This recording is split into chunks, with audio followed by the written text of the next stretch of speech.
Hello, this is Brian, and this is your project plan assignment risk slide example.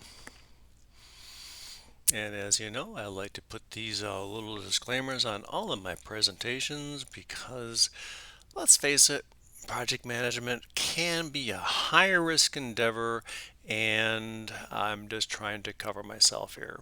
Although I do believe that all the material I share is, to the best of my knowledge, accurate. So let's begin. Why am I providing this? Up until now, most of the points lost on the project plan assignment are due to the risk slide or slides. This PPTX is intended to help you capture all the points to the risk slide or slides by providing you an example of what I'm looking for on a risk slide for this example. Specifically for ITMM 471, only one risk slide is requested. And for ITMM 571, that will be four risk slides are requested. And please note this slide has nothing to do with the project plan assignment. It's just simply background. So those of you who do not know what Bitcoin mining or Bitcoin farming are will have context to understand what this short presentation is all about. Bitcoin mining, sometimes known as Bitcoin farming, is the process of creating new Bitcoins by solving extremely complicated math problems by using incredibly advanced computers. When a Bitcoin is successfully mined, the miner receives a predetermined amount of Bitcoin. These computers rely heavily on connecting to the internet to get new complex math problems to solve, and then they rely on the internet to upload their solution or solutions via an internet connection so they can get paid via the internet in Bitcoin. So this would be the project description. We do have a project description slide on the assignment, and this is a thin project description. Typically, the project description is like 3 or 4 sentences, and let's face it, the goal of this presentation is a risk slide, so I kind of try to minimize the words on this slide. So what I have for my project description is build a Bitcoin mine slash Bitcoin farm. And the necessities include servers, coding, cooling, electrical, network slash internet wired connections, housing slash building, that will be like the building to house the computers, security, etc. And you will notice that the words network slash internet wire connections are bold-faced, and the reason for that is the risk slide that I have for my example is specifically based on the wire connection to the internet. So and something else, comment number 2. I in no way expect you to just stick to Bitcoin as your project plan. You can use as your project plan something you've done at work, something you've done at school, especially for undergraduates. If you have no experience in industry, you can do a project that you've done in your personal life or even your hobby um, to use that as your project plan. But again, you are in no way locked into doing Bitcoin, or for that matter, excluded from doing Bitcoin if you already know a lot about blockchain and Bitcoins.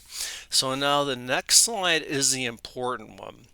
This is what your assignment risk slide should look like. This is what we've been leading up to. Risk to project, that will be your primary internet cable-based connection gets severed, cut, or damaged.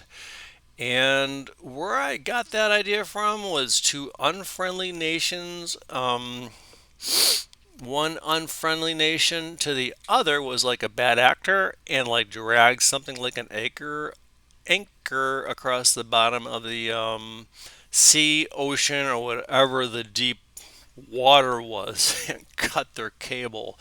So it is possible.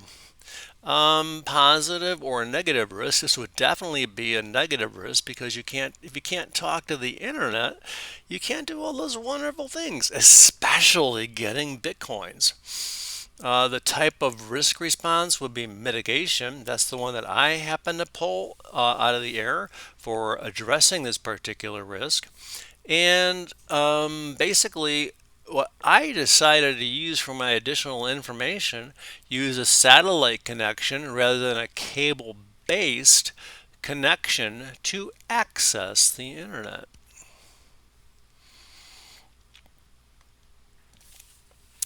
So in other words, originally the project plan was to use a cable, and these cables can be like several inches or several centimeters thick, and if one of them gets cut, you're not talking to the internet anymore. For example, in my house, I've got a cable. It's a little black cable. It's only a quarter-inch thick leading to my house, and that is my gateway to the internet. If that thing got cut, I'd be out of luck. But as my backup at my house, for my personal risk mitigation, I use I can tether through my cell phone to get over to the internet, and this is very similar to that. So again, project risk to this particular Bitcoin assignment is a primary internet cable-based connection gets severed, cut, or damaged, and my mitigation that I picked out was use a satellite connection rather than cable-based connection to access the internet. Impact 1 through 5, or 5 is the highest impact. I figured that would be pretty high if your internet connection is severed, so that's why I picked a 5. Probability, the odds of a bad actor coming through and cutting your connection, pretty low. Don't hear about that happening too often, but it could. And then we get down to our risk score. Probability times impact would be 10. So that would be the 5 and impact. Let me put my cursor right over it. That would be the 5 times the 2 equals 10. And why do we care about that? Again, again, what I mean is I've said this a couple times in class. The risk score is the method by which we rate and prioritize which risks we're going to pay attention to now. There is no expectation on this assignment that you actually make a stack or make a queue prioritized by a risk score. I just want to see the risk score on your assignment to know that you can calculate it and know why you're calculating it. And the reason I want you to know why you're calculating it is the very first time I ever saw a risk score in industry, I called up the expert who was asking for it and I said, "Why do you want this?" And she said, "I don't know. It just sounded like a good idea." So if you ever get involved with risk score and somebody calls you, you will know that it is a method for prioritizing your risks. And something else I'd like to share with you is don't just forget about the bottom of your list, because the environment can change, your project priorities can change, your leadership can change, your company can get bought out, and all of a sudden your priorities could really change. So just because a risk is at the bottom of your prioritized list, don't ignore it. Just keep on circling back to it occasionally, just to make sure that it hasn't become a substantial risk. And now here's a special slide for you, extra value. Comments on the previous slide. This is classroom assignment, the example on the previous slide does not contain all the valuable information you'll want to capture if you're doing this in industry. For example, the items below in no way are expected to be on your project plan risk slide or on the assignment. But if you're doing this in industry, these are some of the things you're probably going to want to. Terry wife, Bryce Terry Vanderjack. These are probably some of the things you're going to want to include. For example, how will you know the risk manifested itself? How will you assign, excuse me, who will you assign to being the one to monitor the risks to ensure it is not forgotten about? Are there any early indicators that this risk is about to manifest itself? And are there any trigger events that can drive this risk to manifest itself, etc., etc.? I'm sure there's others that aren't on this list, and if your company is looking for them, please provide them. And as a comment, after a risk manifests itself, the topic does move to the issues log.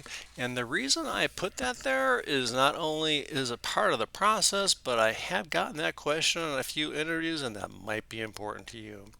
So this presentation is done, and I'd like to say thank you very much for listening to it, and have a great rest of your day. Thanks. Bye-bye.